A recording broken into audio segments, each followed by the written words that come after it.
Yeah. You know what it is? At Victory Talk Podcast, we had a technical glitch. The Matrix attacked us. It was a Matrix attack. That's what you got to say when everything goes wrong. When everything goes wrong, from that, that's the new 2025 mantra. Anything goes wrong, it's the Matrix. Let's start the show.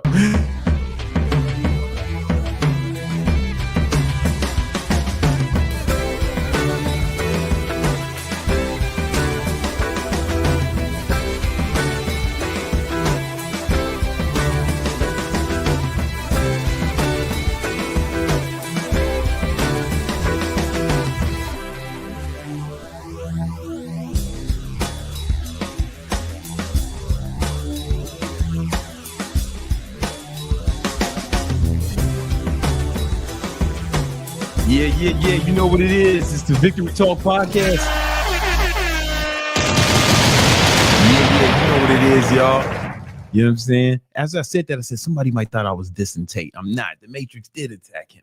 I'm just saying now I can use that as a scapegoat for anything that happens to me or any mistakes I make. You know what I'm saying? I'm using it as a scapegoat. Not saying other people are. But I'm giving that gift to y'all too. You know what it is. Yo, this is the last episode of the year for the Victory Talk Podcast. You know what it is? We bringing in the new year right. There are exactly 69 viewers right now. Man, that's an ominous sign. It's good. It lets you know how we kicking the new year off. How we getting it in this year. You feel me? Yo, I'm going to talk about some New Year's shit. Some shit that's gonna help you bring in this year fucking right, really get it popping this year out here, you know. And also, we're gonna talk about investing for the new year. We're gonna have Young Candlestick gonna come through. We're gonna talk about shit we need to do for the new year. You know what I'm saying? First, we got a few sponsors. We're gonna get in the show. First sponsor is the newsletter called, I don't have this shit up. It's a newsletter called Big Money Methods. It's a newsletter that's written by me, my top copywriter, homie Scene, and then Chris, one of my top salespeople. And it's really just gonna give you methods to make big money. It's the first link in the description. Make sure you click that. Oh, it's another link in the description. All right, it's one of the links. And also, I'd be remiss if I didn't tell you, listen, next week, I'm dropping a new program. All right. It's not a course. It's going to be a program where I'm going to work with you. I'm going to work with you to help you grow your social media on YouTube, TikTok, Instagram. And I'm going to take you by the hand and really show you, to give you all the game to grow in your social media presence and your following. All right. In the past, I've done things that was only for fitness influencers, but this is going to be for everybody who's trying to get it their social media popping in the new year. And this is very important, man, because social media, it's not, you know, now when people say I'm not a social media guy or I don't be on social media, like that motherfucker's weird now. You know what I'm saying? That motherfucker's weird. You got away with that 10 years ago, right? But now that motherfucker's weird, especially if you got a business or you want to start a business and you don't have no social media, you're not gonna make no money. You know, name one fucking successful company that doesn't have a social media presence. You can't, you know. And then if you have a personal brand, then when you start your business, you can use that social media as leverage, right? I think Kylie Jenner became a fucking billionaire off that shit. My girl got Kylie Jenner shit in the bathroom right now, right? And she's out here social media platforms. She's competing with Revlon, you know what I'm saying? Maybelline, big brands, right? The Rock. He's not a good example because he's a movie star, right? But there's a lot of my business. When I first started my business as a personal trainer, started online training, I built it through social media, all right? So if you want to start any kind of business, this is going to help you. It's called the Influencer Domination Accelerator, right? And it's the first link in the description. Click that link and join up for the VIP list, because it's only going to be open for a limited, enrollment is going to be open for a limited. And because it's not a course, it's not something you can just join. I'm gonna be working with you. You don't want to miss out on that. So, but if you make sure you hit that link and put your email in, this way you make sure you don't miss out. And it's gonna be super affordable too. It's gonna be probably the cheapest thing I ever put out. Not cheap, the most inexpensive thing I ever put out. because I want to, I know I can really help you guys grow your social media. And there's some shit that y'all don't know, man. Like there's some shit that y'all don't know about social media, some secrets that I'm excited to share with y'all. All right. We also got Thot repellent, the easy to apply spray to keep the hose away. Especially if you build your social media following, right? You get 1 million followers. Next thing you know, this is my goddamn name. But did you know when you get like 1 million a million Instagram followers, that strippers start DMing you? Really? Yeah. I did not know that because I do not have 1 million. Yeah. Yes. You know what I'm saying? But yeah, I found that out the hard way. Pause. You know what I'm saying? I found that out the hard way. You know, strippers, hoes, skanks, sluts, skeezers, they start flooding your DM. And that's why I developed Thot repellent, right? Because it's one of the reasons, man. You know, bitches love Instagram. Bitches love Instagram. You know what I'm saying? You get it popping on there, and man, you know, I really started seeing it with the homie Ty Lopez back when. I don't know if y'all remember the Snapchat days when Ty was getting it popping, man. There's hoes everywhere. You know what I'm saying? I'm not saying Ty was fucking bitches. Bitches was fucking Ty for shout outs. Ty's a good man, right? But they would have. They would have fucked him just to get on his fucking Snapchat during that time. That's what you need. That's what you need Thot repellent. All right. It was supposed to be out by Christmas. But you know, things don't always work out the way you plan. All right. So we pushed the release back because it just wasn't ready yet. We pushed the release back to Valentine's Day, right? But all your super chats go towards the development of Thot repellent, right? So we need more super chats if y'all want Thot repellent to really hit the market. All right. I think some heroes have already contributed to the fund. Let's acknowledge them, brothers, real quick. All right, so I'm going to read them. I mean, this is for Greg, so I'll keep this. What do you think about XRP? Okay, we'll come back for that. But we have a couple of more. Players Lounge is asking, been doing total immersion protocol, but BBC version. Motivation is off the roof. Nice. Then you got a passionate black man preaching about money muscle mindset. Smart man. Yeah, because he said he's listening to Brandon Carter content consistently. Yes, sir. And that's a smart move, I think. You know, it's worked out well for a lot of people.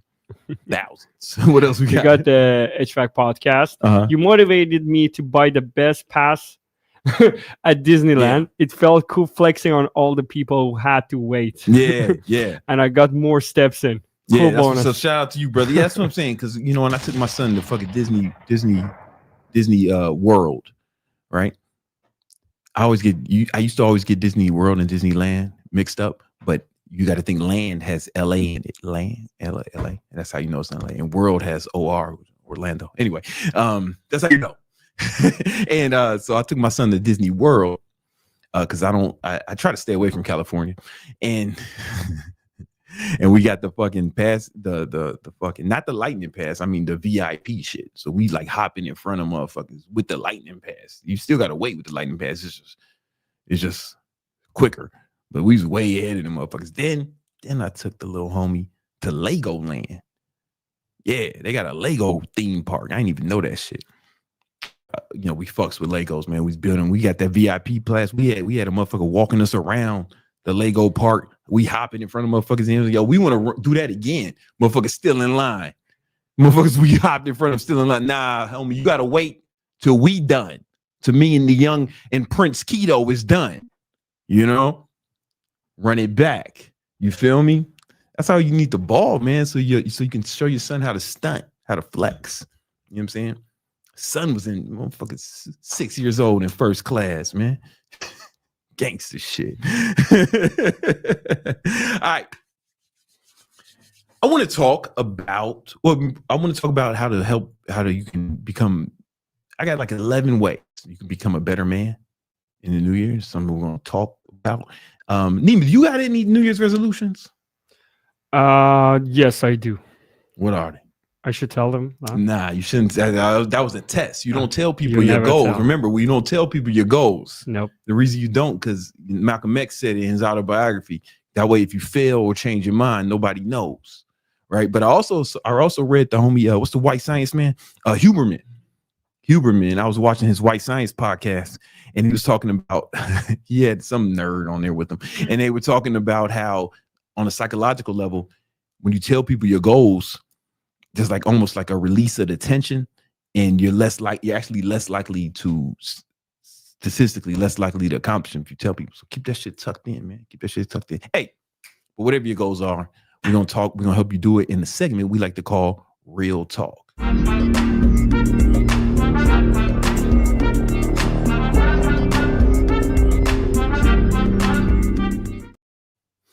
All right, so it's the new year, 2025, and a lot of you guys want to step your game up in the new year, right? You sick of losing like you did last year and the years prior. It's time to end the chain of failure that you call life, and now we're going to take it to the next level and ascend up the mountaintop of what? Greatness, achievement, right? But there's some habits that you need to adopt in order to there's some habits that you need to adopt in order to accomplish that. And I want to break down 11 habits that you need to 11 habits you need to be the best. These are the 11 habits. These are the 11 habits you need to make this year the best year of your life. All right, let's jump right into it. The first thing you need to do, the first habit you need to make 2025 your best year, make it next year your best year, is the first thing you want to start tracking every dollar you spend. All right, track every dollar you spend.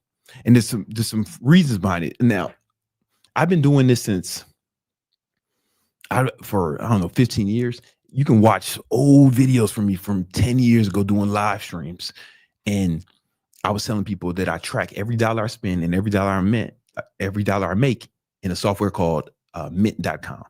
All right. I've been doing this for years. Now, mint.com shut down. Now we use something called Monarch. They do not pay me to endorse them, but I will take the money if you fucking nerds are listening. Matter of fact, you owe me money. When I see you, what's up? All right. It's going to be a problem when I see you because I've been shouting you out and nobody reached out to me to break me off some bread yet. It's now it's a fucking problem. Anyway, we're using Monarch. And what you do is you link up all your accounts, all your credit cards, investment accounts, bank accounts, savings accounts, everything. All right. And you get a clear picture of your whole financial life. Right. And you can see where all your money's going. So every time I start working with another entrepreneur, and every time I start working with an entrepreneur who wants my help, that's the first thing we do. We hook up everything to that. And then I make them go in there and categorize everything. Now, it categorizes things for you in certain aspects, but I make them come up with different categories. All right, what's stuff that you use just for fun? What stuff do you need, right? Well, how much? One of the things I do is categorize everything that you need to spend money on every month, like you have to, right? This is very important because then we can get an idea of what this guy needs every month to survive. What's extra? What's he spending money on bullshit? You know, a lot of single guys, I make them categorize, all right, how much you spend on dating or girls, right? I did this with one entrepreneur, man. This guy, he had made $1 million, but he didn't have a whole lot of money in his bank account. And one thing I did was I made him have a whole category for hoes. And we found out this motherfucker spent like $70,000 on hoes, not prostitutes, but, you know, flying bitches places, buying gifts, you know, taking them out. And I was like, man, was it worth it? Was it worth it? And, you know, I didn't like hate on him because I had been there too. I remember I did that. I did more than that in 1 month. And I was like, whoa, I need to get my shit together. I need to get a girlfriend. That's what I did. Right. Because it's cheap. Anyway, I digress. But there's also a scientific reason for it. So here's a study I'm going to bring up where the participants, they were told to track their spending, just their spending in an app. Right. There's a lot of them that do it. I like Monarch. Motherfuckers are going to pay me. All right. Even if I got to go get it in blood. Right? You know? And they had to start tracking their spending, and they reduced their spending by 16% just by tracking. Right. They reduced their spending by 16% just by tracking. Did you show it the screen? Okay. Just by tracking, right? This is a fucking university study. All right. Now check this out. Let me show you why this happens, right? And this is gonna be a theme throughout this tracking shit. All right. Because so back in during the industrial revolution, right? There was all these factories. This is a factory I'm drawing. I know I'm a great artist. Try not to get too distracted by it, right? This is a factory. And Henry Ford and all them boys, they was building factories, man. You know, there was revolutionizing industry, right? And some factories were way more productive than others, right? So they hired this researcher, is this dude named Hawthorne, right? Hawthorne was a fucking science nerd, and he went to every one of these factories, and he was like, "Yo, nerd." He was like, "Yo, workers, don't do nothing. We're just going to observe you and then try to figure out why some of these factories are more productive than others, right?" And what Hawthorne noticed was every time he went to a new factory, him and his homies, right, productivity shot up, like it skyrocketed, right? What the fuck, bro? It was skyrocket. As soon as he left, guess what happened? Yeah, it went down. And what they noticed was that the mere act of being observed increases performance. I mean, the mere act of being observed improves performance, right? So what happens was you start tracking your finances every day like an adult, right? You're going to make better decisions on what you're spending on, right? You're going to make way better decisions, right? And you've seen this in school, right? Remember when you was in school, grade school or something, you know, I remember I was like 5th grade or something. And, you know, when the teacher was there, everybody's being good boys and girls, learning fucking algebra, whatever kids learn in 5th grade, times tables, I don't know. And then be good. Then the teacher would leave, man. Bitch got to piss or something, right? Then she come back. I know before, as soon as she leave, niggas start acting crazy, man. Niggas is in the class rolling blunts, bitches is twerking and shit. And then she comes back, we go back to being good boys and girls, right? I don't know if it was like that where you grew up, but I grew up on the south side of Chicago, right? Those kids are now all either gang members, strippers, or one of them's a YouTuber. All right. Now, that's how the Hawthorne effect works.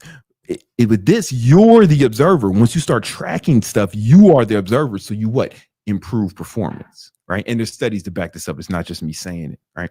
Track every dollar you spend. It's very important, right? And you'll start making better decisions with your finances, right?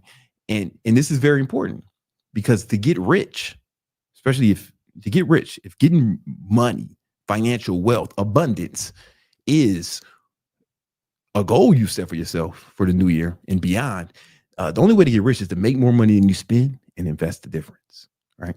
But you got to know how much you're spending. You got to know how much you're fucking spending, right? And you got to bring it in and not waste money all haphazardly, all right? Habit number 2, remember, you got to work more. I'm saying you got to make more money than you spend and invest the difference. So we're going to start working on the weekends, right? Working on the weekends. And this is very important because most people only work 40 hours a week, but it's really less. According to the Bureau of Labor and Statistics, the average American works 36 hours per week, right? Motherfuckers not even trying, right? Imagine if you push that to 60 or 80, right? Right? You get it. Those extra 20 plus hours start to compound over time. Right? And this creates a massive separation between you and your motherfucking competition, right? And you'll be making way more money, right? Because you're getting, 20 plus hours more you're getting 20 plus more hours of work per month, right? And remember, we're not increasing our lifestyles. So remember, to get rich, you got to make more money you spend and invest the difference, right? So we got spending under control with the first habit, right? Now we're going to maximize the income. You feel me? All right. Work on the weekends, right? And you'll have if you do that, you'll have like an additional 1,000 hours per year. That's essentially cramming 1.5 years 1.5 years of work into 1 year. That's how you start lapping motherfuckers, right? That's how you start really moving ahead, by moving faster, right? If you want to get ahead, move faster. Think you say you want to get ahead this year, move faster. If you're in a race, you want to get ahead of the competition, what? You got to go faster, right? You're going to go faster because you're working more, all right? Now, I get a lot of pushback from this when I say, hey, if you want to get rich, you should work more. If you want to make more money, you should work more. People fucking hate on me for saying this. This one guy, man. Oh, man, this kid, this guy, he made a video about me. And he said, oh, no, man, you're just going to work forever. You're going to be a slave. No, man. You work so you're not a slave. Dipshit, right? He said the happiest people, he said this on a YouTube video and posted it for the world to see. He said, the happiest people I know are all on welfare. Bullshit. I grew up on the south side of Chicago. I knew plenty of people on welfare, and they were not the happiest people I ever met. No, sir. And in fact, when your kids grow up in poverty, right, it has negative ramifications on your children, right? Kids who come from low-income families have higher rates of incarceration, drug abuse, depression, and mental disorders, significantly higher than kids who come from kids who come from middle class households or wealthy households. In fact, kids who come from wealthy households have significantly more successful outcomes statistically than any other demographic, right? They have less incarceration, less substance abuse problems, better mental health, and they actually live longer, right? In the edits, when you watch this live, my guys will put all those shits up from the over. All right. So fuck what that nerd was talking about. Fuck that shit. That's just cope. You know what I'm saying? That's just cope, right? We don't want to cope, man. We want to work. I didn't know that working hard was a controversial thing. There used to be a time. I know this. There was a time when people actually respected men who worked hard, right? People looked up to them, right? Families were proud of men who work hard, right? And men took pride in working hard. Real men. There was a time when real men took pride in working hard and providing for their families, for being able to take care of their parents, right? Buy your mom a house, buy your mom a car, send your kids to the best schools. There was a time when this was valued, but it seemed like that's lost upon the young generation. And that's good for us because now we can fucking run circles around these dumb asses. We can run laps around these dipshits.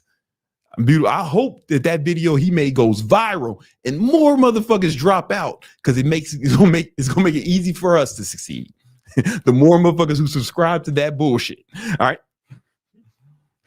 We're gonna work on the weekends because working is a good thing. Right? You can't.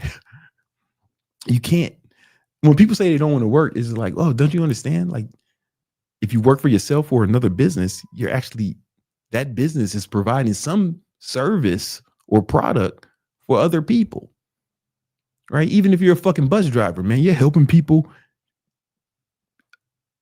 You're helping other people get transportation that they otherwise wouldn't have been able to do, right? Yeah, I remember I was little on the bus to go see family members. I wouldn't be able to see them family members if there wasn't bus drivers, right? You're helping people when you work.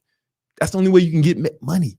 The only way you can get money, you can't make it. People have to give it to you in exchange for a product or service that they think is what? Valuable. If you're not working, you're literally not providing value. All right. Working's a good thing. Don't let these fucking dorks tell you anything differently. All right. So we're going to work on the weekends, provide more value, make more money. All right. But you may be thinking, hey, I don't got time for that, Brandon. I'm a bitch. Well, bitch, here's what you're going to do. You're going to start planning out every hour of every day in your calendar. Fuck, where is my calendar? Where's my watch? Oh, that's going to be bad. All right. Let me show you what my calendar looks like.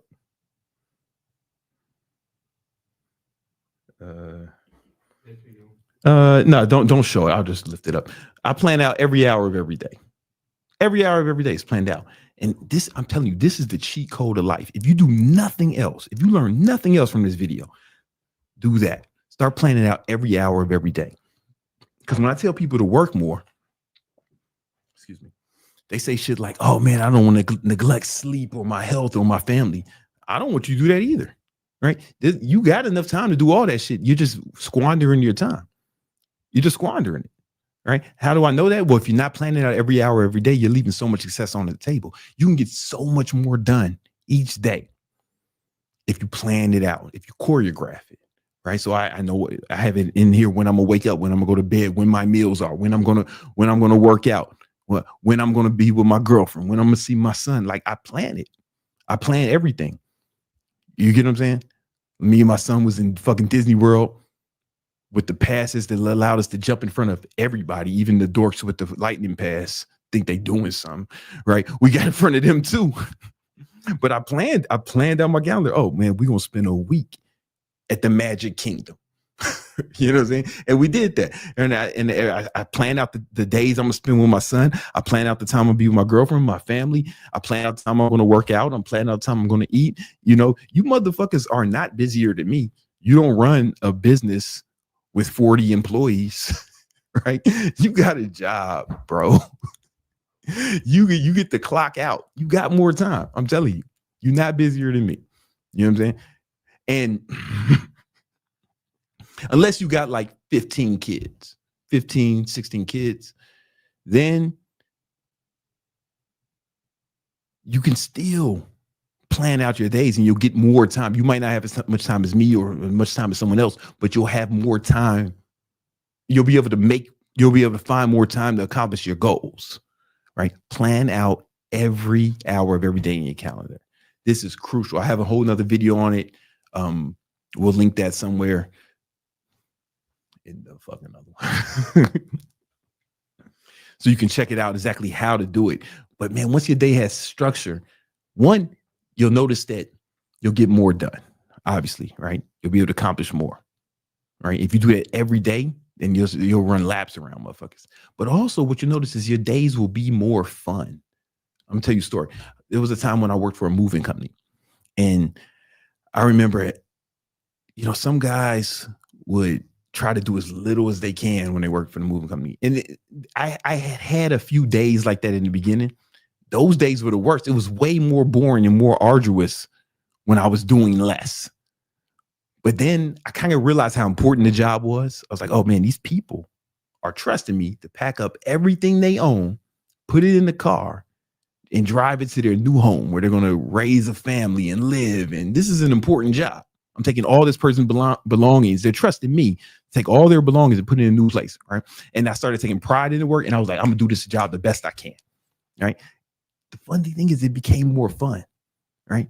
If you pack your whole day like that, the day will be fun. I do not remember the last time I was bored. Like that is an emotion that I have not experienced in over a decade. Boredom, right? Because my day is packed full of shit. Like there's no time to get bored. And honestly, there's no time to get sad either. I remember when I got serious about doing this, it was after my father committed suicide. And, you know, he left a huge mess, financial mess for the family. And I'm the man of the house. So I was like, oh shit, I started working like 4 different jobs.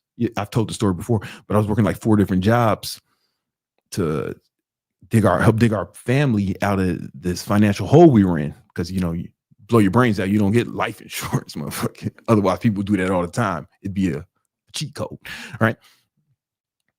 So I wasn't really sad. Like, I mean, I was sad. I'm not lying. I was sad. I would find moments to be sad, but I wasn't as sad as I would have been if I was doing nothing all day or doing less, right? I had shit to do. And I made sure I stayed busy and I wasn't really sad, man. Okay, that's bullshit. I wasn't as sad as I probably should have been once your dad blows his brains out. And people were like, man, you never had time to grieve. You never had time to, no, man, I just didn't need to grieve like that. Like I'm chilling. I'm doing good. You know, honestly, you enjoy life more when you're busy. All that chilling and shit, motherfuckers will be chilling, be bored and shit. And that's why they look for escapism. That's why they got to get fucking drunk, high, have casual sex. They always need a vacation, man, because they're fucking chilling so much. You weren't made to chill. We were made to work. We were made to be busy. You know what I'm saying? On something. Busy on something. It doesn't have to be working. You could be trying to learn guitar or learning a language or playing with your kids or doing whatever. But we're not made to fucking do nothing. Right. And the more you do, the more you enjoy life. Right. But it's not about enjoying life. This ain't a video about how to be happy. This is a video. You will be happier, but this is a video about accomplishing more. Right. Plan out every hour, every day. You will accomplish more. All right. The next thing you need to do,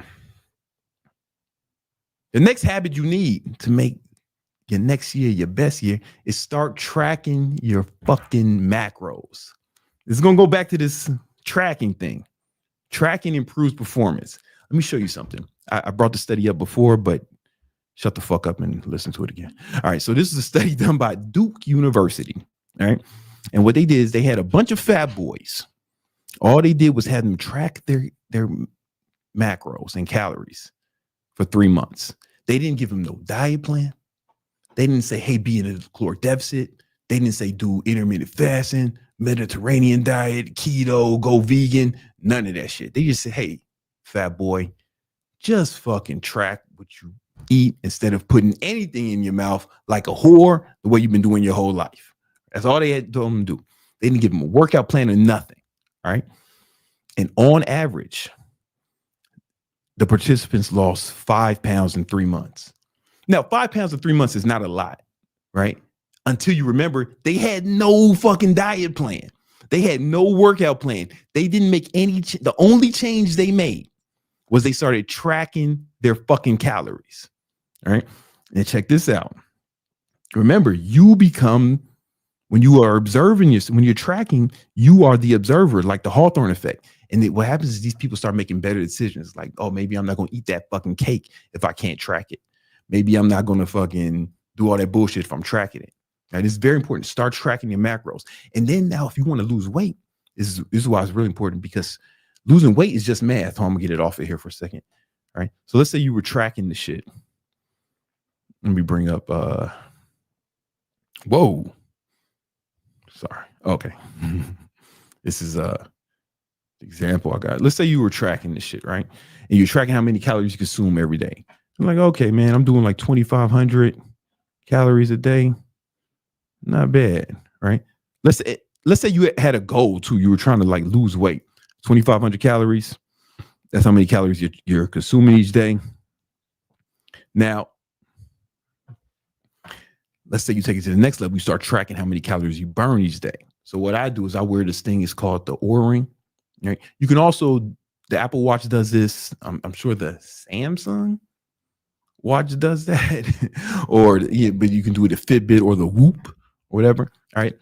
But I don't like looking like I'm wearing a whole lot of fucking nerdy technology. I'd rather just wear the Oura Ring because it's I wear a watch that doesn't track my heart rate, but it increases your bitch's heart rate. All right. Anyway, let's say you got some sort of fitness tracker and you track how many calories you burn each day. Now, remember, every pound of fat you want to lose, you have to burn 3,500 calories. 3,500 calories equals 1 pound of fat. So this makes it super simple. Oh, man, all I got to do is burn 3,000 calories each day, like total. Right. And if I do that, as you can see, then this thing does the calculations for me. It equals, I'm in a calorie deficit of 500 each day. Guess what that equals? Oh, I fucked up here. I burn. Guess what that equals? You're right, 3,500. You do that, you'll burn a pound of fat per week. Right? Now we're doing better than what the Duke nerds had them do, right? Because now we're being more conscious, right? Let's say we want to step it up and say, fuck, man, I want to burn 2 pounds of fat a week. That's not crazy. People do it all the time. Well, then I just have to burn more calories, man. Boom.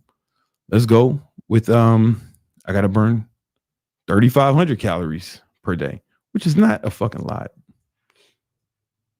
I mean, maybe it is for you, fat boy. You out of shape. We're gonna fix that. All right. Then it's just math. Right. But this also tells you, this also shows you why it's so easy to get fat. Oh, I'm sorry. It's just, well, let me go back. Then it's just math, right? 7,000 calories is 2 pounds of fat. Right. So it's just math. As long as you're tracking shit, it's just math. Right. You know, and if you, let's say you're trying to gain weight, same shit. Well, you gain weight, you want to get more, you can do the same shit, you just reverse it, right? Being a surplus, right? But also you also want to track the protein intake as well, right? So we got something, let me take it off here so I can find the thing. There's something in the description. It's called the Victory Vision Planner. And let me see if I can find, do I have it here? All right, and this is free. And when you go to the Victory Vision Planner, it has a video on how to use it, right? But I'm gonna tell you, you go to the success track, right? And here, this is a free Notion template. You can download it for free, where you can track in, you can start tracking a bunch of shit. How many hours you work each day, right? How your income, how many hours of sleep you get each night. And you can add stuff to this as well. You can make your own habit tracker. Did you work out today? Then what's cool is you can put in your calories here, and I put formulas in here for you that automatically adds it, right? So let's say you're tracking your macros. Let's say this guy, let's say he only had 50 carbs. Let's say he's doing like a keto type thing, right? 50 carbs, right? It changes the calories he consumed each day, right? Let's watch. So we go like, right? So this is dynamic. This does it for you, right? Then you can track how many calories you burn each day, right? Let's say he burned more this day. As you can see, if you look at the column to the left, it's dynamic and it moves for you. Huh? I meant to say to the right, right? Boom. And what else is cool about this is you can actually put your weight in here. I have a graph in here. And this graph is dynamic. So let's say, let me just show you this dynamic. Let's say he lost a ton of fucking weight on the last day, right? It's not realistic, but I just want to show you. Boom, you see the graph moves, right? So this way you can actually get a visual representation of your progress, right? And then you can track your income as well, how much money you make each day, and you'll see a total here for the month. Oh, let me go back to the income. Right, you can see a total for the month, right? All right, cool. Let me change it. Let's say you made fucking $10,000 this day, man. He got a big deal. Boom. You see the graph moves, right? And this way you gives you a visual representation of what's going on. This is free, and it's in the description. If you're not tracking, you're slacking, right? And remember the Hawthorne effect. Just the mere act of tracking these things will improve your performance, right? So, all right. So listen, we got some more habits. Oh, first of all, download that Victory Vision Planner. It's free. And there's also something there where you can plan out your goals. And I explain it in the video that's attached to it, but you can plan out your goals. It's very important. Make sure you get this plan. People don't plan to fail, they fail to plan. All right. So we're going to plan out your goals in vivid detail. We're going to get back to the next habits you need to make this year your best year. But first, we got to talk about that money. We talk about the market update with the homie Greg Young Candlestick. Let's go.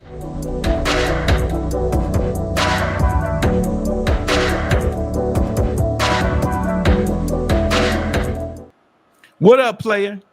Good to see you, Brandon. Good to see you, Victinators. Happy New Year's Eve, by the way. Oh, yeah. Oh, for sure. We're going to break down the markets, their year-to-date performance. I'm going to talk about some key trades from 2024 and what we can learn from them. And before we go in, do you remember when I said, hey, SPY looks like it's a rising wedge? I think it's going to fall. Do you remember that conversation? You called it first, and it was more so prevalent on the NASDAQ. So the NASDAQ was kind of making higher highs. It was more of like a channel, but the higher highs weren't making a lot of follow through. Yeah. You start to break support. Now the market is dropping. We're actually going to cover a bit of that today. Yeah. Listen. You called it. Listen.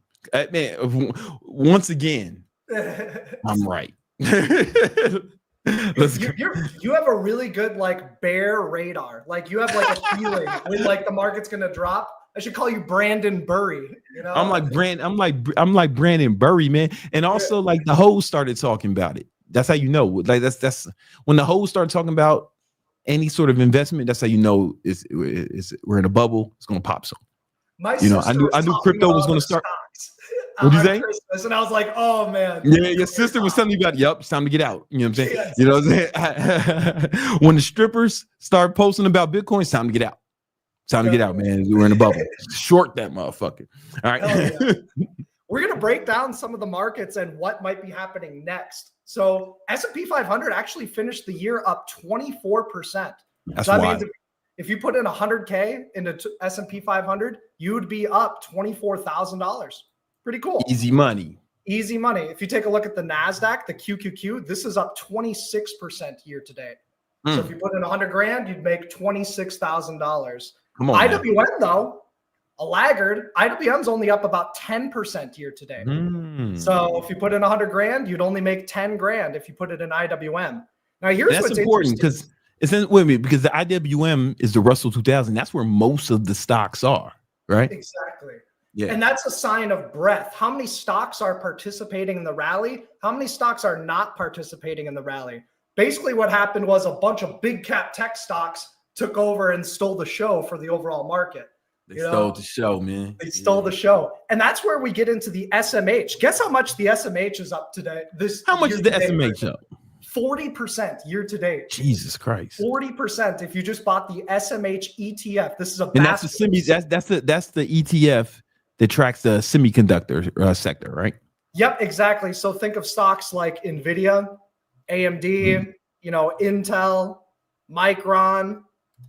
Basically Nvidia just kind of stole the show. It's really crazy to take a look at. We can take a look at the VIX too. The volatility and fear index had a lot of spikes this year, but it gave up most of the gains. If the VIX starts breaking out though, that's how you know the market's going to sell off a lot further. This is our volatility and fear index. So whenever you see big spikes like this on the VIX, that means our ranges are really, really wide. Okay. If you're a trader, you want to reduce your position size and use wider stops and wider take profit. And if you forecast that the VIX is going to continue to go up, you may want to look into hedging a portfolio. And there are tons of different ways that you can hedge a portfolio. We talked about you can buy inverse ETFs, SQQQ. You can buy SPXS. This goes up 3 times the amount of SPY. If SPY goes down 1%, this goes up 3%. You can sell covered calls against your positions. Yeah, covered calls is a great way to collect income, to collect cash flow. I also like to take SPX credit spreads. This credit spread trade that I have cooking here, SPX is 10 times the size of SPY. And what's cool about this is index option trading. And you don't need a lot of capital to do this. I only put in $500 into this trade, and it's already up $315. Come on, man. What's cool about these SPX credit spread trades is you can sell a bear call credit spread. If you don't know what that is, that's totally cool. But you just basically say, SPX, if you're beneath this level at the expiration date, give me the max profit. Super simple. You don't need to hop in, hop out. It's really cool. So I like using SPX to hedge a portfolio. Okay. I briefly wanted to talk about some of the wins that we had over 2024 and what we can learn from them. Come on, man. You ready? All right. First up is Tesla. So Tesla calls right before the election. That was down over here. Yeah, we said it. Tesla. Go back, go watch the tape. Go watch the Victory Talk, the film. We said, yo, man, if you fucking think Trump was win, and I told you I thought Trump was going to win, right? Yo, Tesla calls. Let's go. Exactly. And you back tested it when you said that Trump was going to win. It was the president who's going to win in a fight. The candidate. Yeah, I've never been wrong. Never been wrong. Tesla's up 60% year to date. So 60%. Not too shabby. We talked about Netflix calls. Brandon actually called this out first, down at 6:30. Netflix.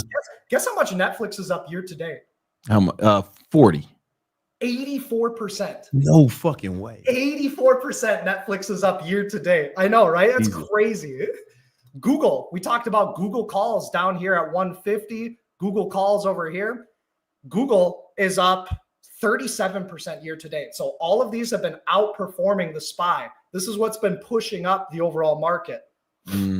A big thing that's been a lot that has generated a lot of cash flow has been wheeling SOXL, collecting about $50 to $100 a week just per 100 shares. So you really only need about $2,000 to $3,000, and you can collect $100 a week.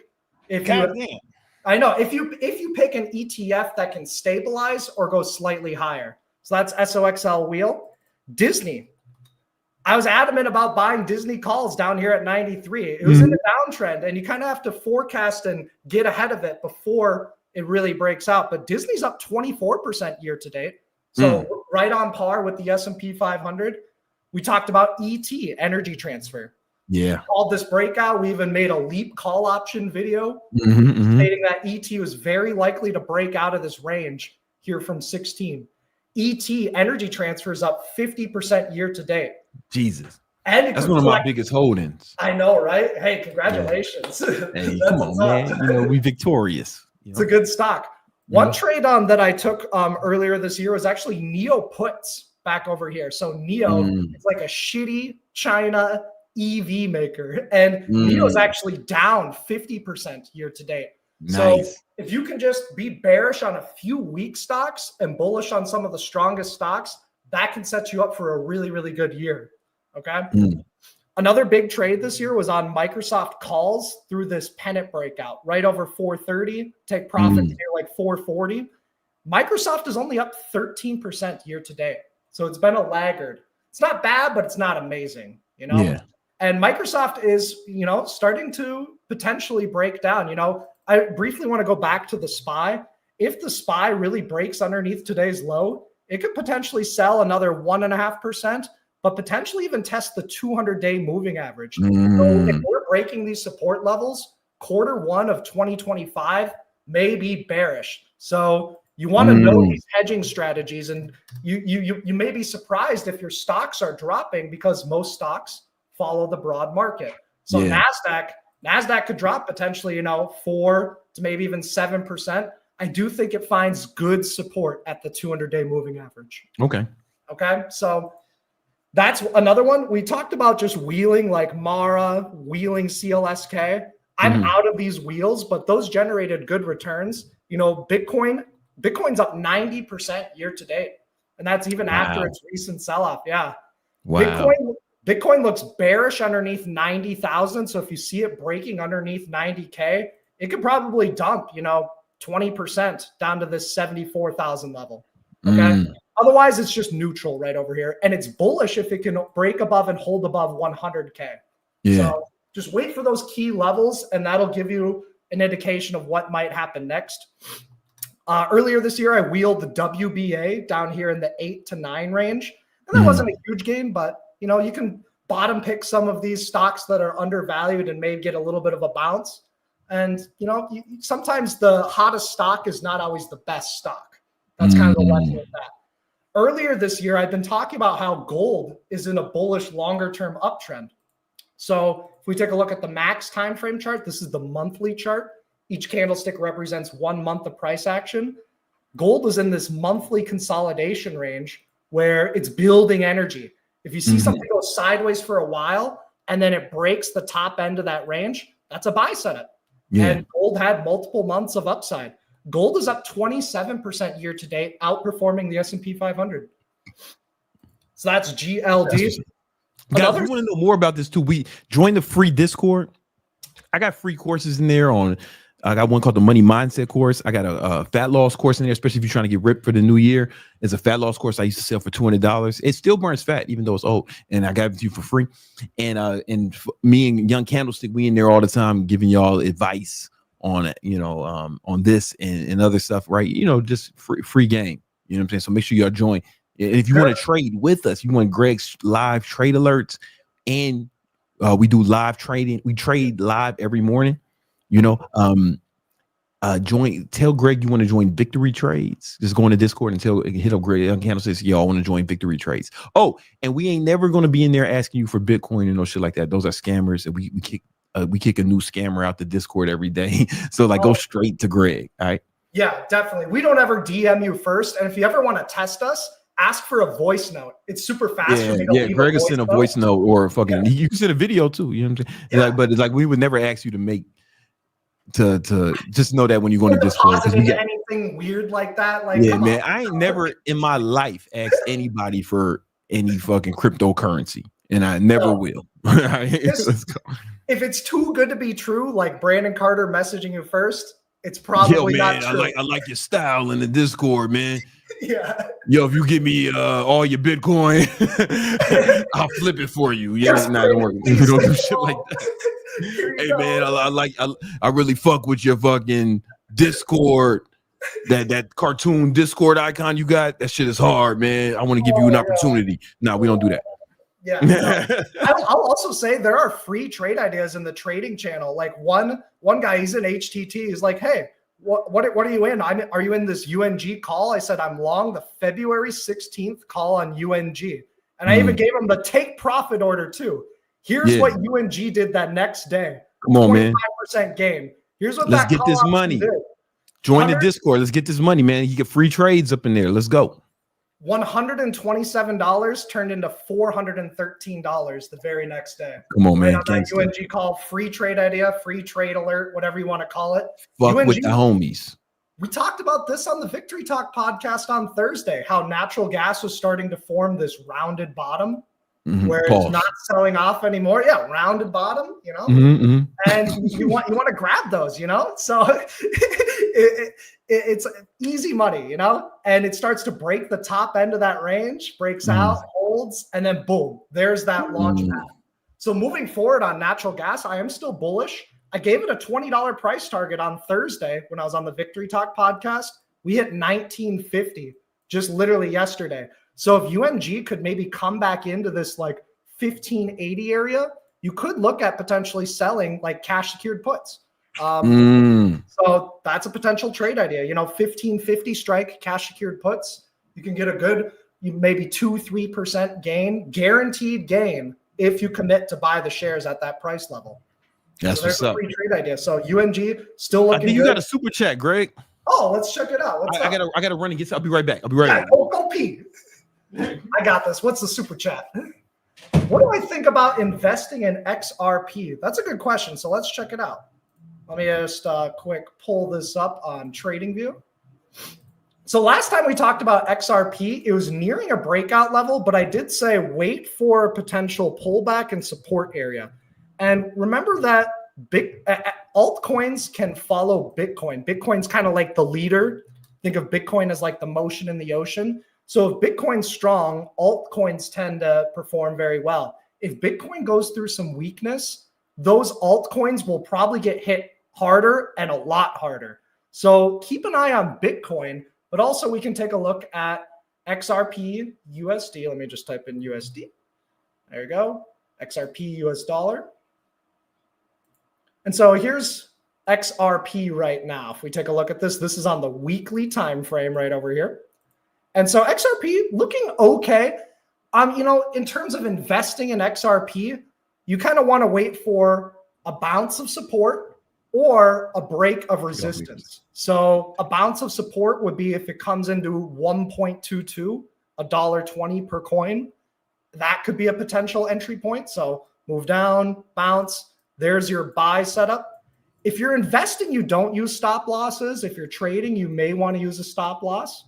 Otherwise, you could buy a breakout on XRP, probably over, I would say $3 per coin would be a good whole number where there would probably be a lot of buy orders that'll give you momentum to push the price higher.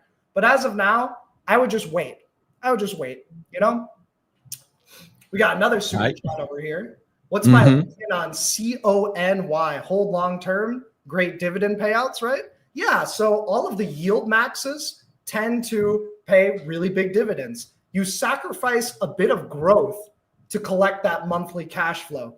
So whenever you ask about a yield max like CONY, you want to chart out the base ETF. In this case, it's coin. So Coinbase stock. Coinbase stock is currently selling off and it's going through a decent amount of drawdown. So we have an impulse wave lower we have a bear flag. And so we want to duplicate this and extend it from the breakdown point. And that would be 209 could be a good support for coin. So what you do is you set an alert at 209. And if you like that price, cool. Then you can invest in CONY when coin or if coin hits that price level. If you're really bullish long-term, you can just do dollar cost averaging, which just means buying the same amount each and every week, each and every month, put in $50, $100. And that way you get different purchase prices at different points in time. And then that way your initial buy doesn't matter as much. I personally would rather just invest in straight up Bitcoin itself than Coinbase, but Coinbase is the leading crypto broker, if that makes sense. So that does make sense. I would prefer something like BITO, just investing in the yield max version of Bitcoin. This pays out monthly dividends, and they're juicy too. They're fat ass dividends. All right. Does he got another one? All right, cool, man. No, listen, guys, if you want to learn more about investing in stocks, you know, that investing in assets, if you didn't understand credit spreads and like we do some complicated shit too, if you want to learn more about that, join the free Discord, man. It's lit. I've got a ton of trade ideas for you. I want to share a lot of free shit. We getting money, man. Greg's helped me make hundreds of thousands of dollars over the last few years. You know what I'm saying? More to come. And that's the homie, man. So we can help you too. And if you want to trade with us, join the free join the live training we do every morning. We trade live, right? I haven't been on this week because it was holiday shit.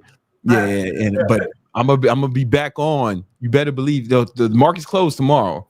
Yep, market is closed tomorrow, but it's full day Thursday, full day Friday. I'm gonna be back on Thursday morning. So if you want to trade with us, I trade futures in the morning. Greg trading all types of shit. We have fun. It's like a little morning money making party. Yeah, come make money with us in the morning, man. You know, we call out the trades. I tell you exactly where I'm buying, where I'm selling. Motherfuckers be making money. We be making money together. Let's go. All right. All right. But if you want to learn that, go once you're in the Discord, hit Greg up and say you want to join Victory Trades. All right. But if you just want the free shit, just go in the Discord and get the free shit. All right. Yeah, definitely. All right. Good to see you guys. Thank you so much, brother. All right. Peace. We cut him off, man. My thing's not going. Is it off? Huh? Before we get back into the tips, do I have any super chats that I need to attend to? Some of the heroes.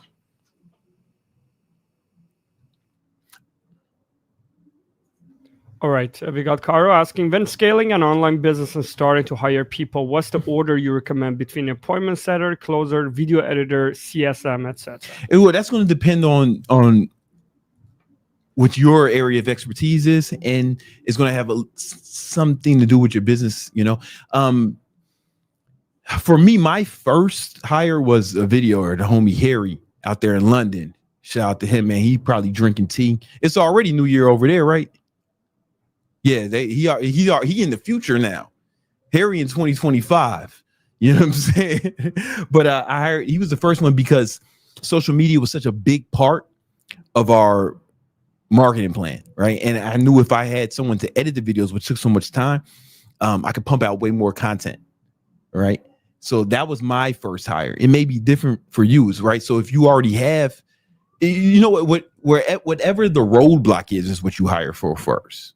Right. For me, the roadblock was content. That was the bottleneck. Right. Not the roadblock, whatever the bottleneck is. Right. It was content.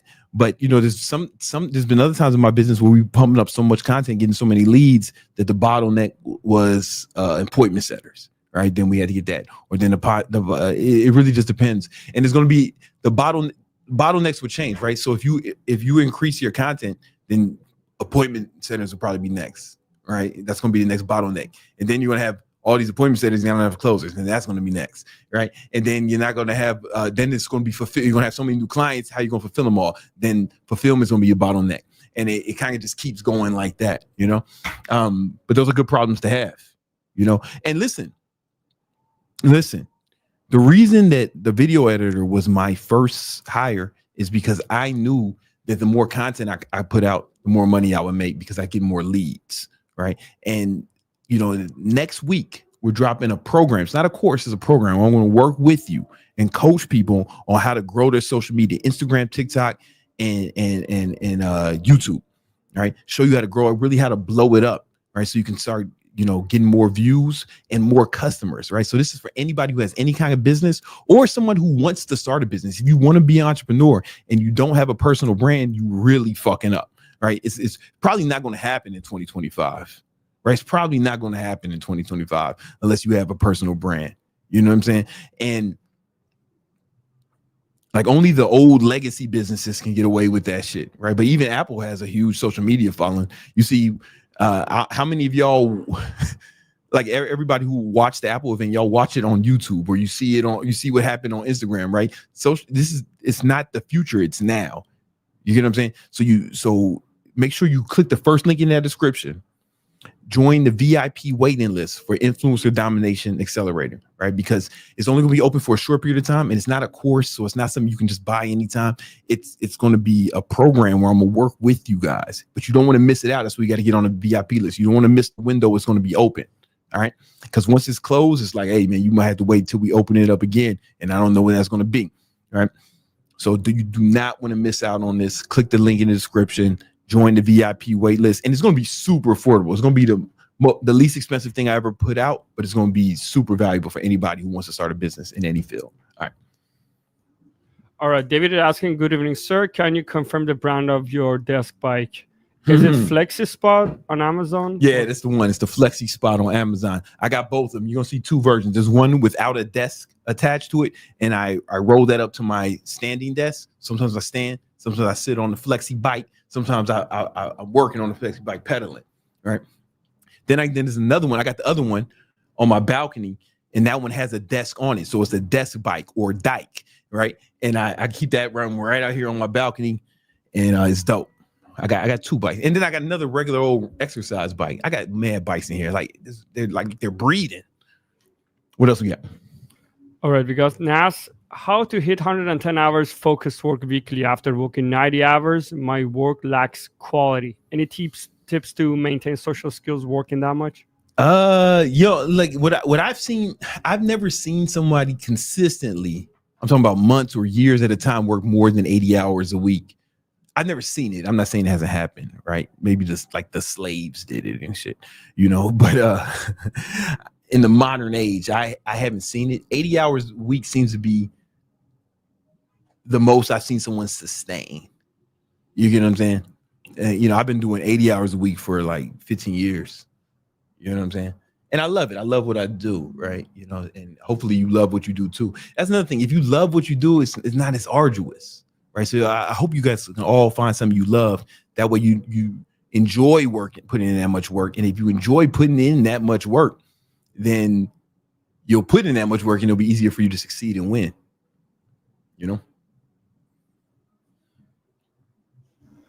Okay, Dawson is saying, BBC, your advice helped me a lot this year. I'm the 15-year-old with 10K net, all A's at school, and reading the books you recommend. Come Thanks, on, BBC. this brother's going places. Shout out to Dawson Foster. He's going places. You know what I'm saying? Let's get it. We got Wesley.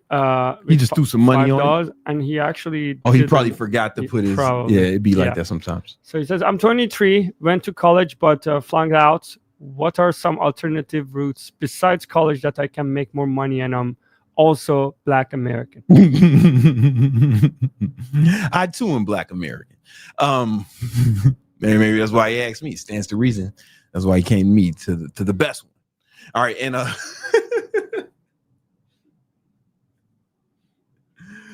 the best one's The Rock, but I'm close. Anyway, what the fuck is the question? Damn, you flunked out of college. All right, you probably weren't applying yourself. So the first thing to do, you got to apply yourself, right? You don't need college to make money. It helps though, right? 80% of millionaires have college degrees, right? 80% of millionaires have college degrees. The average person with a college degree makes, on average, according to the Department of Labor and Statistics, the average college graduate makes 60% more than the average person with only a high school diploma. So it definitely helps, man. And Wesley, it's not too you can go back in college if you want, right? So let's not never give up on the dream, brother, if that's your dream. However, you know, if you want to make big money, you're going to be regulated to entrepreneurship. You're going to, you know, because nobody's going to just give you a high paying job with a college degree. Shit don't really work like that. It's unlikely. It's not impossible. It's unlikely. So if you want to make like big money, you got two routes. One, you can just work a bunch of jobs. You know, I was making 6 figures during the recession because nobody was hiring, even though I went to college. Like nobody was hiring. No one could get a job. In fact, we had record unemployment. People were getting laid off. And I worked 4 jobs. And I was working, you know, I just worked 4 jobs. I worked as a personal trainer. I worked security officer, security guard. I worked for moving companies.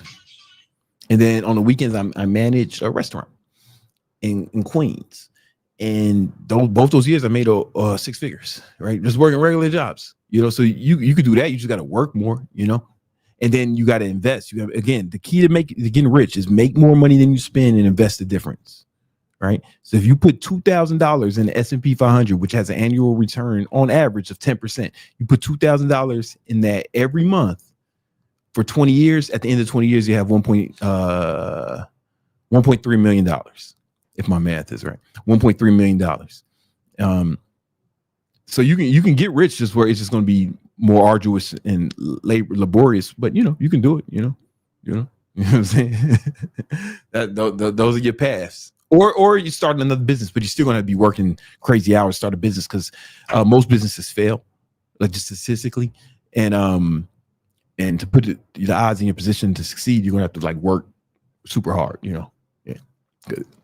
Because Jeff, I've been in sales for 5 years now. I'm good at it, but it's not consistent enough for me. Should I just quit and get a 2+ job and work 80 hours? I need to get my mom retired ASAP.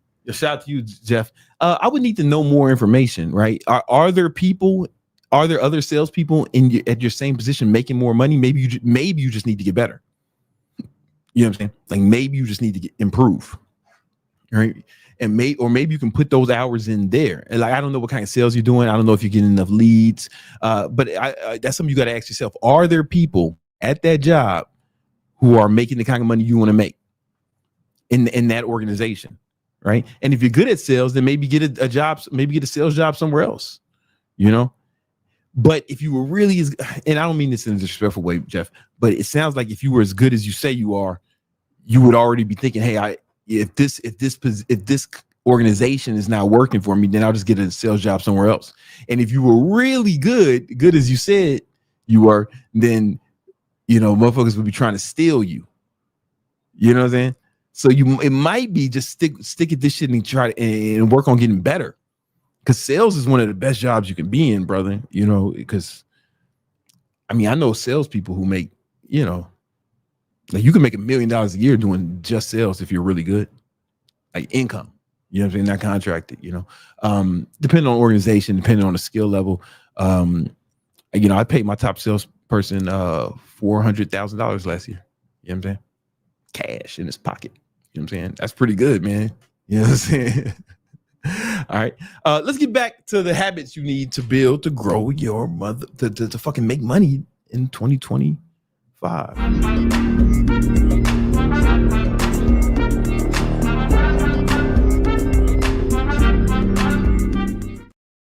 So if you motherfuckers are just joining us, we were going over the 11 habits you need to build in order to make this year the best year of your life. We started off with track every dollar you spend, right? We use Monarch to do it. I used to use Mint, but they closed. So we use Monarch, track every dollar you spend. If you're not tracking, you slacking, right?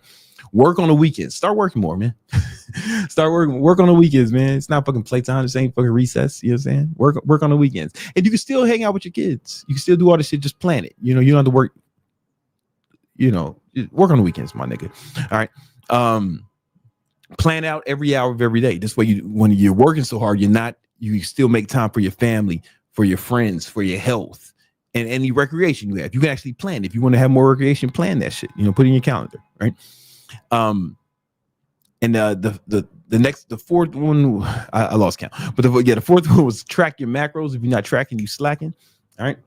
And And I showed you how you can click the link in the description and download the Victory Vision Planner, where you can start just tracking your whole life. It's really a habit tracker. You can customize for yourself. It's the same one I use.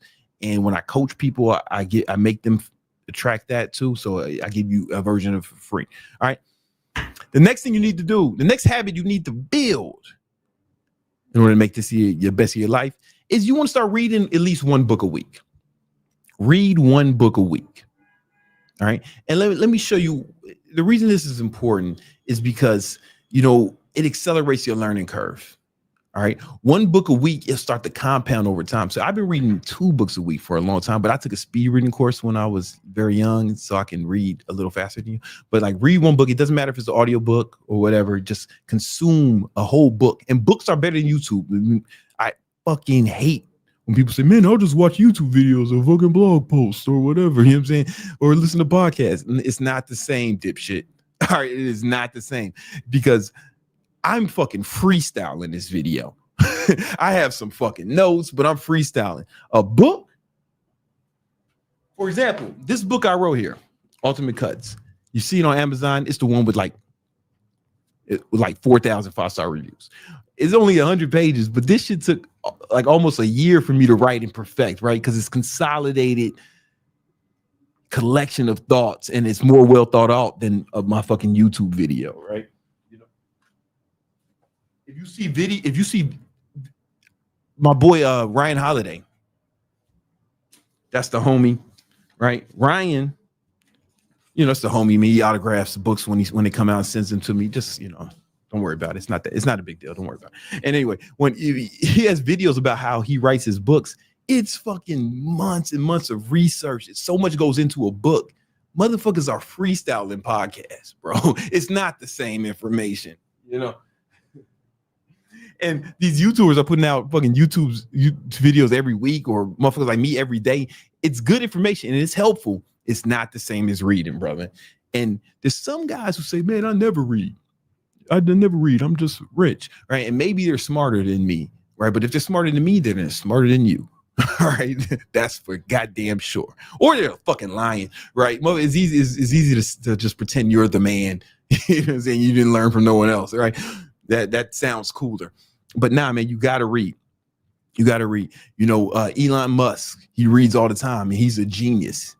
He's a fucking genius. He's a voracious reader, right? Motherfucking Bill Gates, he has reading vacations. He'll take a bunch of books and go to the fucking Alps or something, get a cabin and just read and come back with ideas. Like, it's so important, right? It's because it not only all these ideas start to compound, right? And you'll be able to think clearer, and you'll be able to connect different dots when you read things and learn more information, right? And it sharpens you mentally, right? Because it's proven that reading improves your memory, improves your focus and your critical thinking. This is like, it's proven, it's not debatable, right? So you motherfuckers say, I can't focus. Oh, every time someone tells me that, that's a person I know who doesn't read, because reading sharpens your focus, right?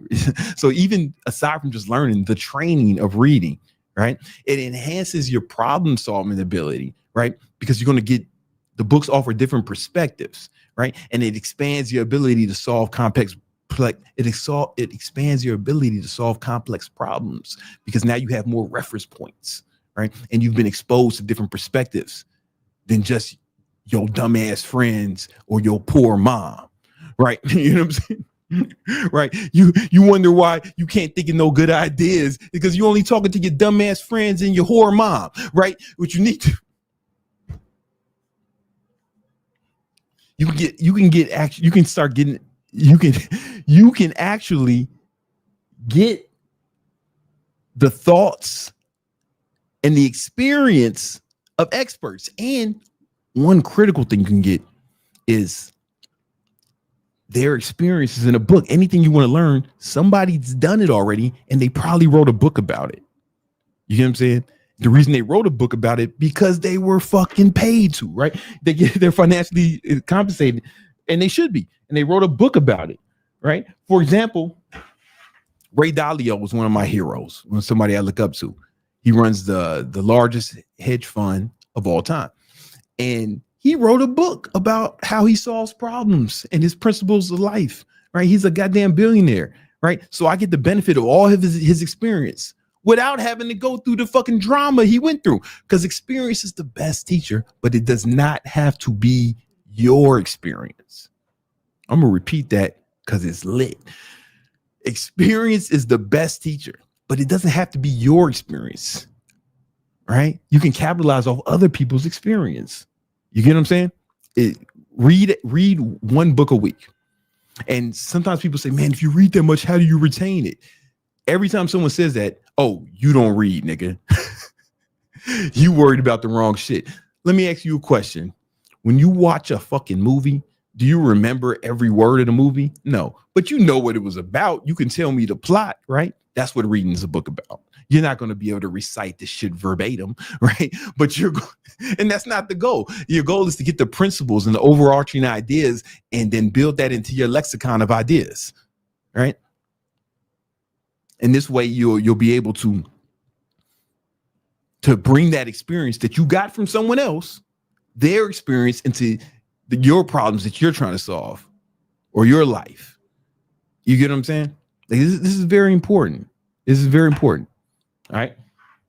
And it improves your vocabulary. Right. This may come as a shock to some of you guys, but I actually dumb down my vocabulary when I'm making these videos in order for you dumb motherfuckers to understand it, because studies show when you speak at a fucking lower grade level, motherfuckers understand it better, and it's actually more compelling because the average American's IQ was only about 100.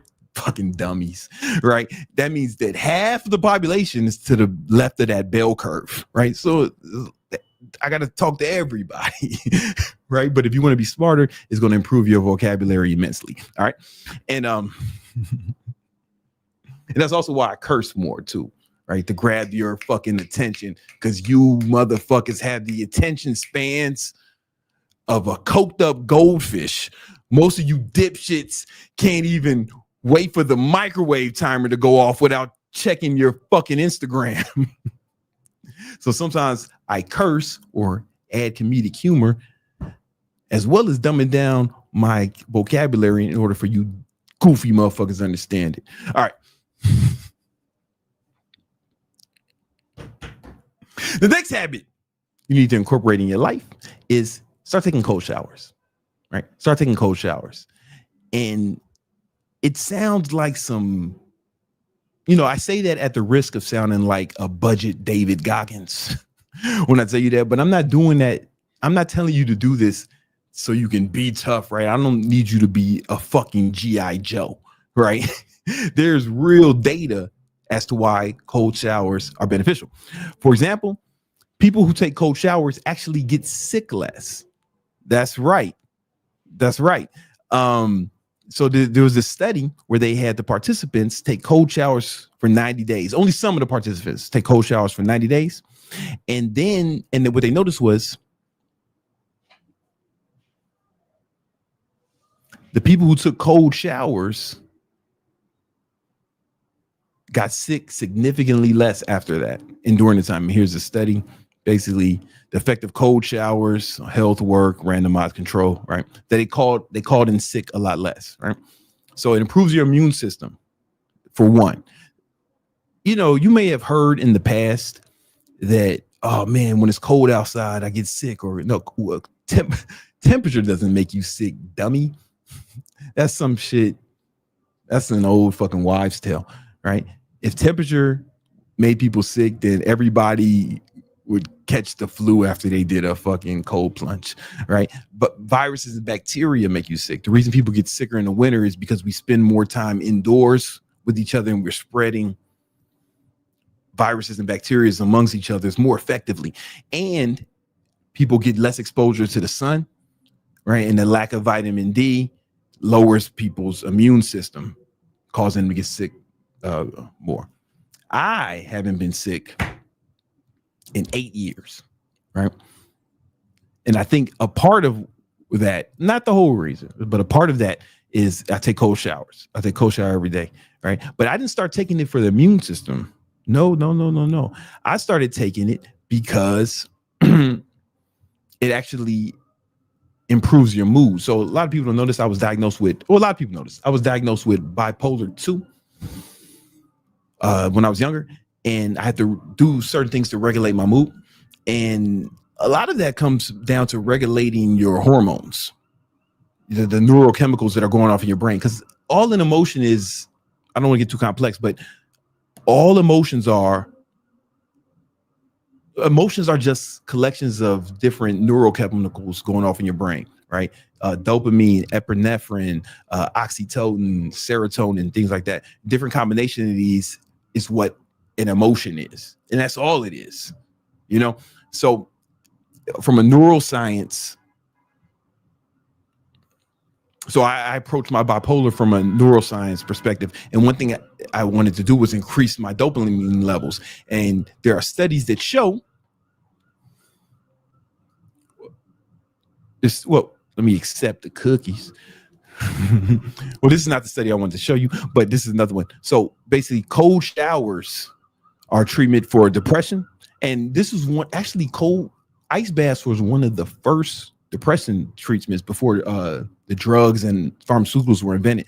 They would have people get in cold showers. I mean, they would have people get in the ice baths or fucking freezing cold water, and what they noticed was that their mood improved, and it started curing people of depression, right? And there's science behind it as well, right? So here's one study. Oh, now we wait. Right. I don't want to, you can read the shit on your own time, dork. But basically, cold immersion can increase dopamine levels up to 200%. Right. So it actually increases your dopamine levels temporarily. Right. And this is very important. This is very important. There's other health benefits as well. But I think those are the main reasons why you want to take cold showers. One, it increases dopamine.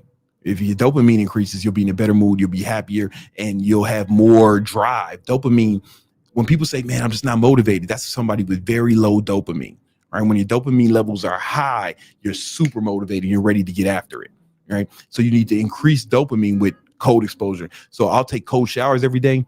I'll do cold plunges. I do cryotherapy. That's my preferred cold exposure method, is cryotherapy, all right? But I got to go to the fucking cryo place when I can just take a cold shower in the crib, right? And it helps me wake up in the morning as well, right? You get a spike of norepinephrine and a little bit of adrenaline when you're immersed in that cold water, right? Because remember, emotions are just neurochemicals, and if you can naturally manipulate your own neurochemicals, then you can manipulate your own mood, all right? Next thing you need to do, next habit you need to. Okay, so yeah, if you take those cold showers, you'll get sick less. And getting sick is fucking whack, sucker shit. Every time I hear about a motherfucker getting sick, I'm like, you a pussy. Stop getting sick. And cold showers will help you with that. Because when you're sick, you're not doing what? Making money. You're not making money if you're sick, baby. All right. I ain't been sick in 8 years because it's fucking whack. And I said, I'm just gonna stop doing that. All right. Next thing you need to do is walk every day. Let me tell you how I learned this. It sounds like some hippie bullshit, but just work with me. After my father committed suicide, some people were like, hey, Brandon, maybe you should talk to a therapist. So I went and talk to a therapist. It wasn't really that helpful for me. But the one thing that was helpful, he recommended that I walk every day without headphones, or no music, nothing, no phone or nothing. Phones weren't really popping like that. We had flip phones and shit, but no devices. And he said, go for a 30-minute walk every day. Just be alone with your thoughts. And that was super helpful. And what I would notice when I went on these walks, especially alone and I'm just with my thoughts, right? I started coming up with ideas. Problems would get solved. It's a really creative, it helps with creativity. It helps you get your thoughts together. I don't journal nor shit like that, because I'm a G, but I found it super beneficial to walk every day. All right. Just from a mental health standpoint. Right. I found it super beneficial. Just go for a 30-minute walk every day. I do it every morning. I walk out, I go outside. I live right on the ocean. This is the oceanfront Miami condo, So I walk outside on the ocean. I see manatees. They come say, what's up, manatees. So every once in a while I see a dolphin, you know, the sea creatures, they come and they show love. And it's just dope. It's a dope way to start the day, get it popping, you know. Go for a 30-minute walk every day. All right. Now, check this out. But in researching this video, I found out, I wonder if there's other benefits, right?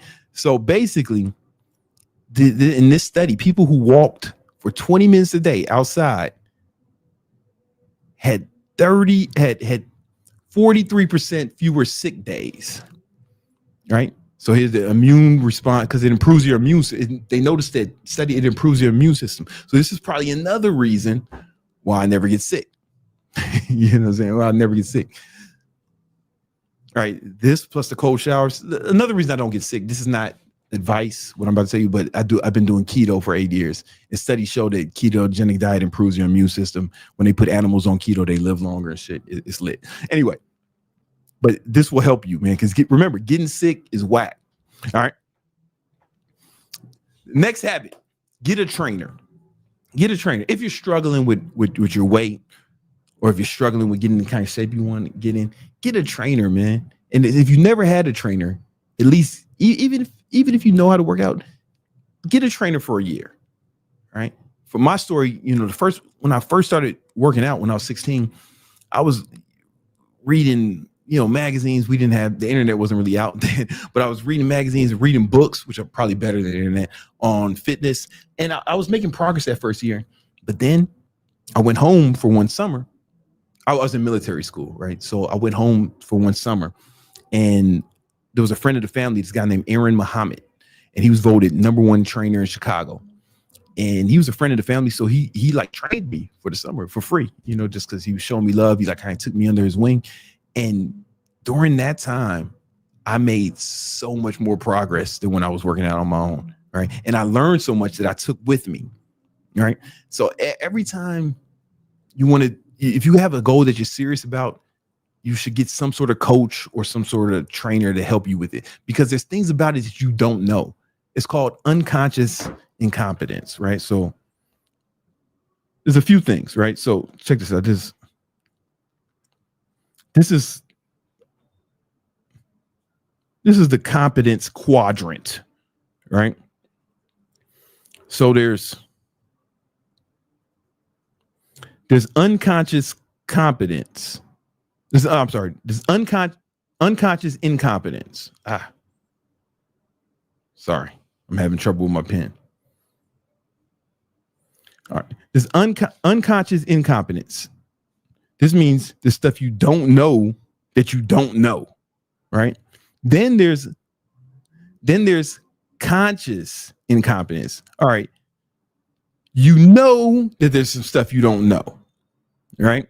There's some, you know, there's stuff you don't know, right? Then there's, oh, I'm sorry, I meant to say unconscious competence. Oh yeah, I'm gonna put it on this. I put it in the wrong spot. Bear with me. Then there's conscious incompetence, right? This is better, because at least you know there's shit you don't know, right? Then there's conscious competence. All right. There's some stuff you know, and mastery is unconscious competence, right? Like you can do it on command. It's like asking Michael Jordan to dribble, get him a ball and tell him to dribble. Like he doesn't have to think about it, right? Conscious competence, you have to think about it. Anyway, this is mastery. A lot of you motherfuckers are on this side of the curve, right?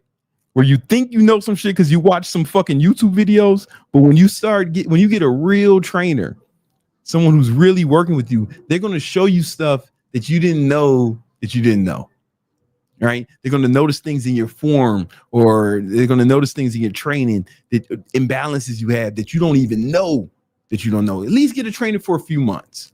All right, it will. If you get a good trainer, it's really going to step up your game, right? Most of you guys aren't tracking your calories, your macros. Especially if you get one who can track your macros and all this stuff, man. It's really going to help you out. You're going to make more progress in those 3 months than you did all last year combined if you never had a trainer before. I promise you. I guarantee you. Come back to this video and tell me. I guarantee you. right? And you want to do that with everything. Like when I was first learning to play guitar, I was just watching YouTube videos, right? All right, I watch YouTube videos and learn guitar, or buy some books. I'm like, and I made some progress. I can get some chords, right? But then I hired a guitar teacher to work with me directly. And man, the first 3 months I worked with him, I made more progress than I made in the last 2 years combined in those 3 months, because there was just stuff I didn't know that I didn't know. And there was stuff that I was doing that I couldn't see, because it's hard to see the picture when you're within the frame, right? And he can look at me and say, oh no, you can do this. And just little changes would just help me get so much better, so much faster, right? You get that rapid feedback. You don't get as much feedback, or you don't get the same rate of feedback when you're doing something all alone. When you have a coach working with you, you get, you know, the way you improve is through a feedback loop, right? So you do something, you do shit, you do shit, fuck up,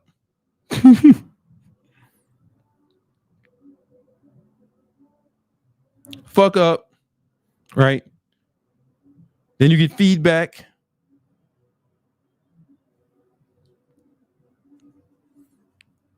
Then you improve. Right? This is how you get good at anything, right? When you were trying to learn how to walk, you started fucking walking, you bust your shit, your parents tried to help you. You said, oh, if I do this shit wrong, I fall down, right? You got some feedback, then you improved, right? This is the feedback. This is how you get, this is how anyone gets good at anything. This is how you've got good at anything you're good at, if you're good at anything, right? Now, if you a coach, having some sort of coach speeds this shit up, because you get instant feedback. You get instant feedback, right? If I was playing a chord wrong in front of me, no, move your finger right here. I'm like, oh, it would have took me mad long to figure that shit out on my own, right? Same thing when you have a trainer. It improves the feedback loop. It speeds up the feedback loop so you get better faster, all right? Get a coach, all right? The next thing you want to do, next habit you want to pick up is meditating daily. I've been meditating twice a day, 15 to 20 minute sessions every day for the last about 15 years, right? And meditation is difficult to explain. It's difficult to overstate how beneficial it could be for your life. So let me show you a study. Hold on, let me find the one I want to show.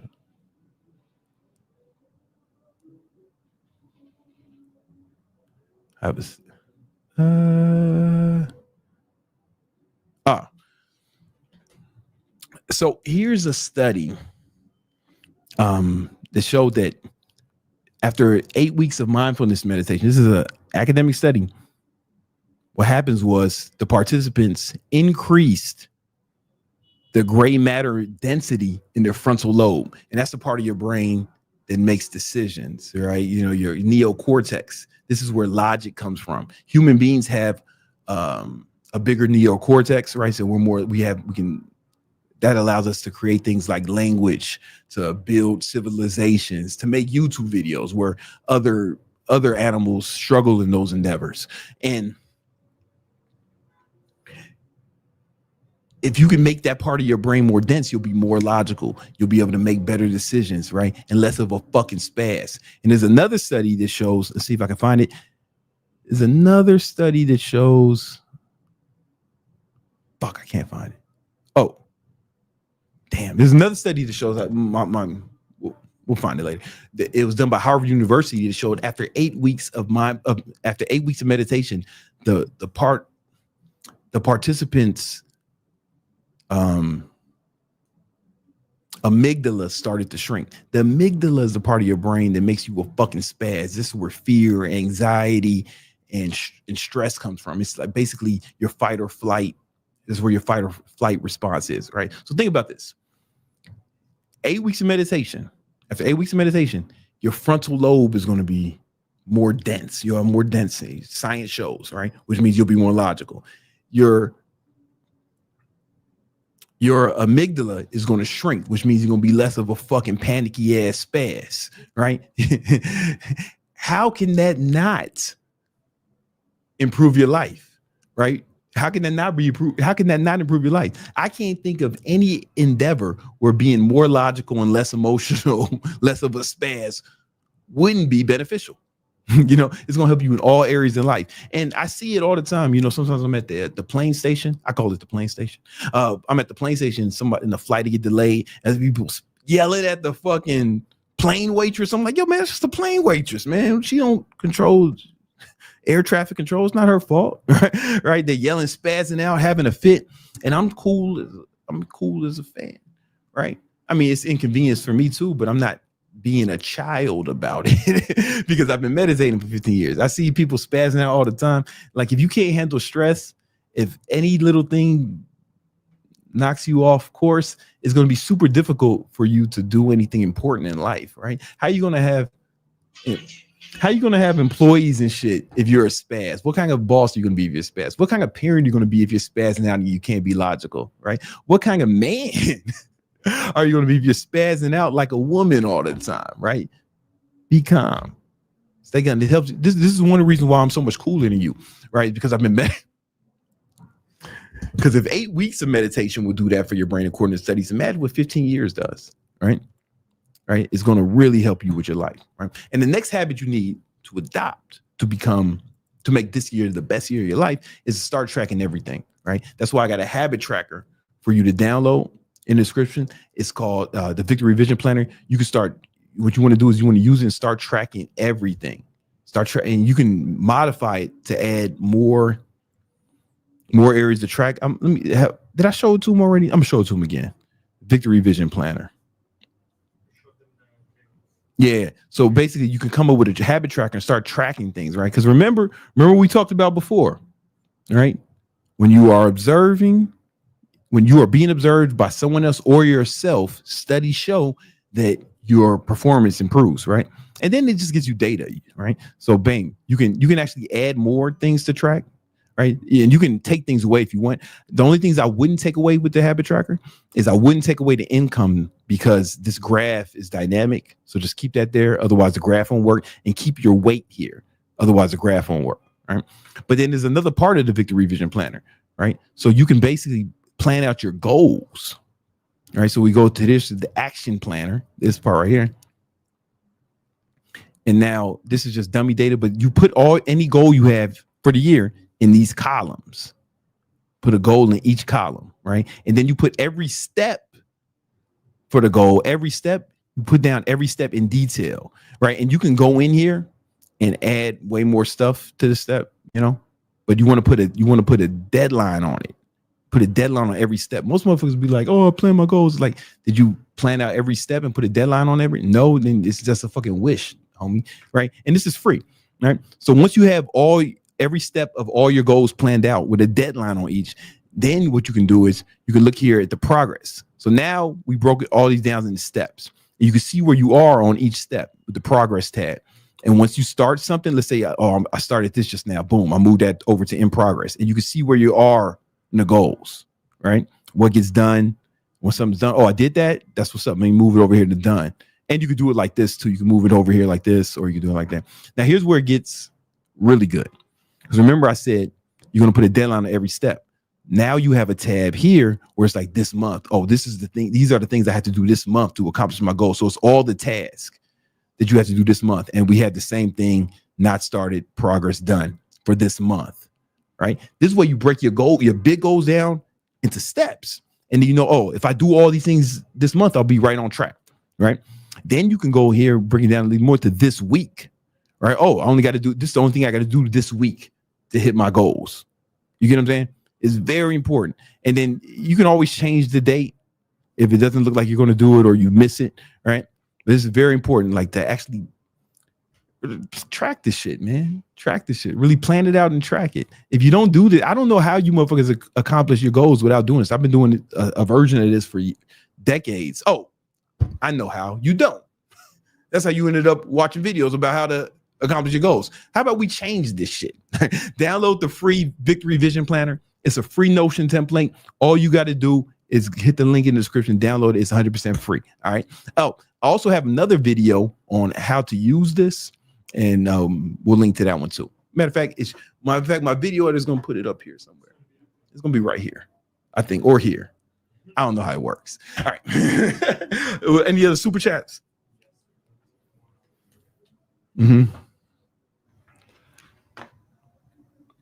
Okay. We got the man here.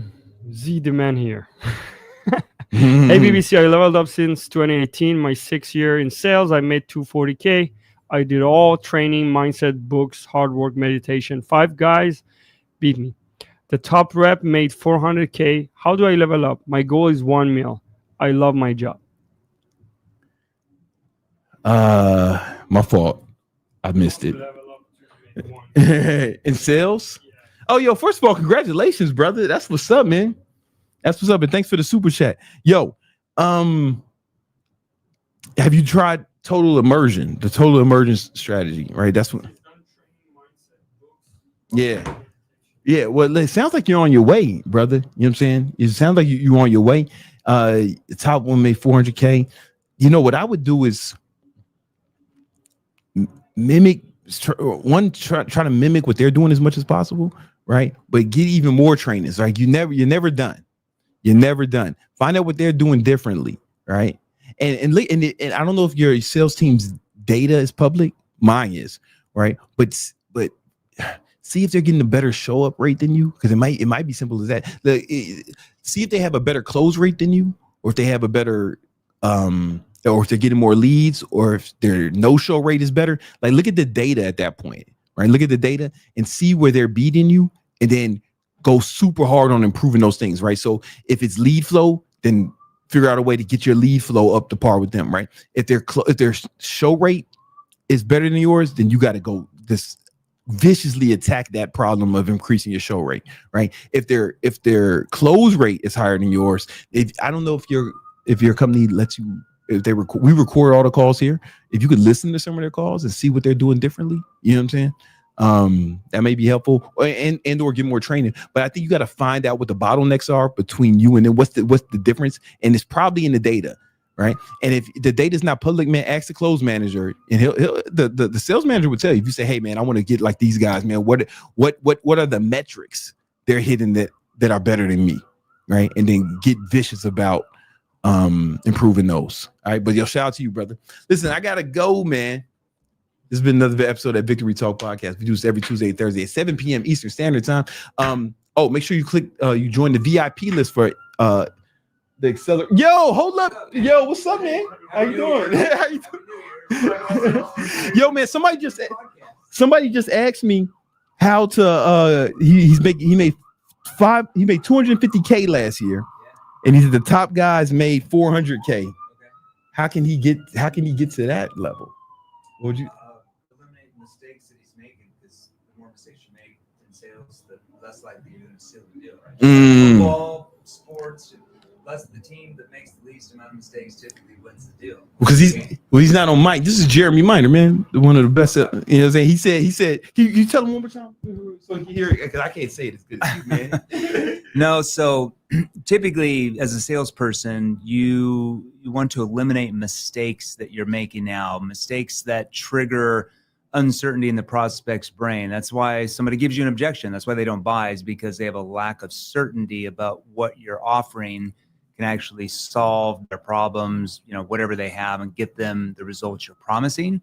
And they have to pay you money first for them to find out if that's true. So all selling really is you're helping another human being overcome their fear of change. Because if they have, deep down, we all have a fear of change, right? Even though we say we like to change, we're more comfortable with something that is more familiar to us over something that is new or unknown to us, right? Just human nature 101. So it's getting the prospect to overcome their fear of change. You can do that. You can pretty much sell to anybody.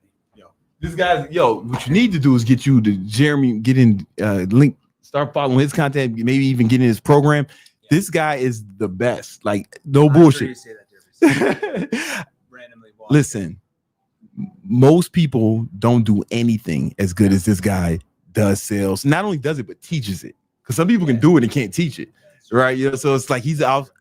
This guy is the best. If y'all watch the podcast, y'all know he's the only person I recommend.